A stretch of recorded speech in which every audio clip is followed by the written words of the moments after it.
Henri Landru, surnommé l'homme à la barbe bleue, est considéré comme l'un des tueurs en série les plus redoutables de l'histoire moderne de la France. Il ciblait les veuves de Paris, profitant de leur solitude et de leur deuil après la perte de leur mari pendant la Première Guerre mondiale.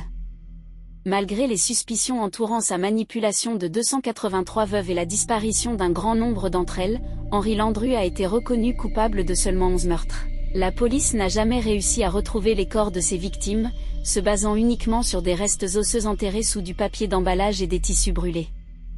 Jusqu'à son exécution, Landru a maintenu son innocence, se moquant du juge et des familles des victimes dans la salle d'audience en disant « Mon seul regret est de n'avoir qu'une tête à offrir ». Ce qu'il découvre est à glacer le sang. À l'intérieur de la maison de Kendall, les enquêteurs trouvent les corps de 8 femmes en décomposition, cachés dans divers recoins, y compris dans les combles et la cave. L'odeur pestilentielle avait été masquée par des nettoyants industriels et des déodorisants, mais elle était désormais insupportable. L'enquête révèle que Kendall François avait attiré ces femmes chez lui, les avait assassinées, puis avait conservé leur corps, parfois pendant des mois, avant d'en attirer une nouvelle. Les autopsies montrent qu'il les avait étranglées ou étouffées, et parfois battues avant de les tuer. L'élément le plus déroutant de cette affaire est que Kendall vivait avec ses parents et sa sœur dans cette maison de l'horreur. Sa famille affirmait ne rien savoir des crimes atroces qui se déroulaient sous leur toit. Kendall avait pris soin de garder ses méfaits cachés, utilisant des pièces de la maison que sa famille n'utilisait pas fréquemment. Le procès de Kendall François est tout aussi choquant que ses crimes. Durant son interrogatoire, il avoue rapidement les meurtres et explique ses actions par une haine inexplicable envers ses femmes. Il est finalement reconnu coupable de 8 meurtres et condamné à la prison à vie sans possibilité de libération conditionnelle.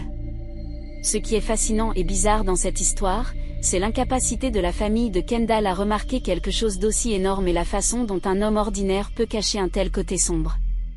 L'affaire Kendall François restera dans les annales comme l'une des plus effrayantes et des plus incompréhensibles. Voilà, c'était l'histoire de Kendall François, le tueur en série de Poughkeepsie. Une histoire terrifiante qui montre que la réalité peut parfois être plus étrange et plus effrayante que la fiction. Si vous avez aimé cette vidéo, n'oubliez pas de liker, de vous abonner et d'activer la cloche pour ne manquer aucune de nos prochaines histoires de crimes réels. À bientôt pour une nouvelle vidéo. De la petite escroquerie au meurtrier en série, Henri-Désiré Landru avait besoin d'argent rapide, alors il a eu l'idée de créer un atelier fictif pour fabriquer des motos fonctionnant à l'essence. Pour ce faire, il a organisé une vaste campagne publicitaire exigeant que toute commande soit accompagnée d'un tiers du prix total de la moto. Les commandes affluaient de toute la France sans qu'il ne fabrique jamais une seule moto. Il a simplement collecté l'argent des gens et a disparu. Cela marqua le début d'une longue série d'escroqueries où Landru utilisait différents pseudonymes. Il a été condamné à 2 ans de prison pour ses activités entre 1904 et 1906, puis à 13 mois supplémentaires en 1906. Bien qu'il fût marié et condamné par contumace à 3 ans de prison, Henri Landru a célébré ses fiançailles avec une femme nommée Jeanne Isor en 1909, qu'il avait rencontrée par une annonce de mariage. Il l'a convaincue de lui céder ses biens avant de disparaître sans laisser de traces. En 1914, il a été condamné par contumace à 4 ans de prison avec déportation en Guyane française, où les conditions de détention étaient épouvantables. Pour échapper à la détection, il a laissé pousser sa moustache et sa barbe, changeant radicalement son apparence. Pour maintenir ses revenus financiers, Landru a poursuivi ses escroqueries, cette fois-ci de manière plus violente et cruelle. Prétendant être un riche veuf solitaire, il attirait les veuves possédant des économies et les incitait à vivre avec lui dans une villa semi-isolée pour exécuter son plan. La Première Guerre mondiale a augmenté ses chances de trouver des victimes parmi les veuves endeuillées, et Landru a utilisé la même ruse pour attirer celles qui avaient perdu leur mari. Selon le journal Sud-Ouest, les premiers meurtres d'Henri Landru ont eu lieu en décembre 1914, lorsqu'il a tué la veuve Jeanne Cuchet, 39 ans, et son jeune fils, qu'il avait rencontré dans le jardin du Luxembourg à Paris. Par la suite, Landru a commis une série de meurtres qui l'ont transformé en tueur en série ciblant exclusivement les veuves. Il a successivement assassiné Thérèse Laborde-Labourdette, 46 ans, et Desirée Guillemot, 52 ans. Grâce à son éloquence et à sa grande capacité de persuasion, Landru a réussi à obtenir des procurations exclusives à leur nom pour gérer leurs comptes bancaires, avant de les tuer et de se débarrasser de leurs corps en les brûlant dans le four qu'ils possédaient dans la villa qu'ils louaient. Les autres victimes d'Henri Landru ont été attirées par les annonces matrimoniales qu'il publiait dans les journaux quotidiens. Pendant ce temps, il retournait de temps en temps vers sa femme et ses enfants, qui croyaient qu'il travaillait comme un commerçant ambulant. 2 messages similaires ont éveillé les soupçons du maire.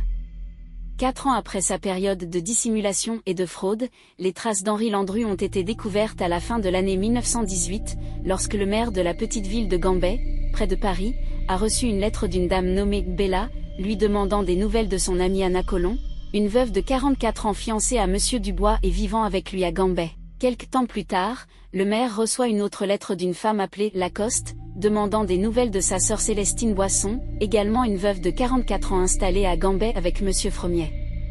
La similitude frappante entre le contenu des 2 lettres a éveillé les soupçons du maire, qui a mis les 2 familles en contact. Elles ont réalisé que Dubois et Fremiet pourraient être la même personne, surtout après que les disparus ont répondu à des annonces de mariage publiées en 1915 dans 2 journaux différents. Les 2 familles ont alors collaboré pour déposer une plainte contre un inconnu auprès du bureau du procureur de la Seine. L'enquête menée par l'inspecteur Jules Bellin a permis d'établir que la villa appartenait à Monsieur Tric, qu'il avait louée à Monsieur Fremiet, résidant à Rouen. Monsieur Fremiet, ou Dubois, n'a pas été trouvé à Rouen, mais il a été remarqué que son courrier était renvoyé à un certain Gillet, résident rue Neuve à Paris, l'adresse de Célestine Boisson, la disparue. Les choses étaient claires et il ne restait plus qu'à trouver le suspect et à l'arrêter. Cependant, l'enquête avançait lentement jusqu'à ce qu'un événement crucial fasse avancer l'affaire à nouveau. Le 8 avril 1919, une voisine de Mademoiselle Lacoste, la sœur de Célestine disparue, a identifié l'homme étrange qu'elle avait vu auparavant avec Célestine, cette fois-ci en compagnie d'une autre femme sortant d'un magasin de poterie dans une rue de Paris. Après avoir informé l'inspecteur Jules Bellin, celui-ci a pu localiser et arrêter le suspect chez lui le 12 avril 1919. À ce moment-là, Henri Landru se faisait passer pour Lucien Gillet, mais la police a rapidement découvert sa véritable identité après avoir trouvé dans sa maison un diplôme à son nom réel, ainsi qu'un petit carnet contenant 11 noms, y compris ceux des disparus. Innocent comme un agneau qui vient de naître. Au fil du temps et des avancées de l'enquête, les méthodes horribles d'Henri Landru dans ses interactions avec ses victimes ont été mises en lumière lorsque les enquêteurs ont découvert plus de 4 kg d'os calcinés à l'intérieur de la villa qu'il louait. Ils ont également trouvé des traces d'autres victimes, comme des épingles à cheveux, des corsets et des boutons partiellement brûlés. Le procès d'Henri Landru a débuté le 7 novembre 1921 à Versailles, selon le site Géo, et a attiré l'attention des Français, les médias ayant largement couvert l'affaire depuis son arrestation. Le procès de Landru a duré 3 semaines sans qu'il ne reconnaisse avoir commis les meurtres pour lesquels il était accusé. Le 1er décembre 1921, il a été reconnu coupable du meurtre de 10 femmes et d'un enfant, et condamné à mort par guillotine. La sentence a été exécutée le 25 février 1922 sur la place en face de la prison de Versailles. Malgré cela, Henri Landru a trouvé une certaine approbation dans certains journaux, l'un d'eux écrivant à son sujet « Quand il parle pour se défendre, Landru semble aussi innocent qu'un agneau qui vient de naître ». D'autres journaux ont prétendu que l'affaire avait été inventée par le gouvernement français pour détourner l'attention du peuple des négociations de paix de 1919. Dans son livre Landru's secret, le Britannique Richard Tomlinson révèle pour la première fois des détails longtemps cachés sur l'affaire d'Henri Landru, décrivant le criminel en série « femme haineux » selon ses termes. Son livre, publié en 2018, se penche également sur le juge qui a ridiculisé les fiancés assassinés de Landru, les qualifiant de « naïves », faibles et idiotes, et évoque la détermination des familles des victimes et leur résilience jusqu'à ce que le meurtrier soit envoyé à l'échafaud. Le livre, sorti plus d'un siècle après les premiers crimes d'Henri Landru, examine le regard de la société de l'époque sur les femmes et ses tentatives de faire porter aux victimes la responsabilité de la violence et de l'injustice qui leur a été infligée. L'auteur du livre s'est appuyé sur plus de 5000 pages de documents originaux de l'affaire, comprenant des témoignages de témoins, des rapports de police et des correspondances privées, pour révéler pour la première fois comment Landru a tué ses victimes.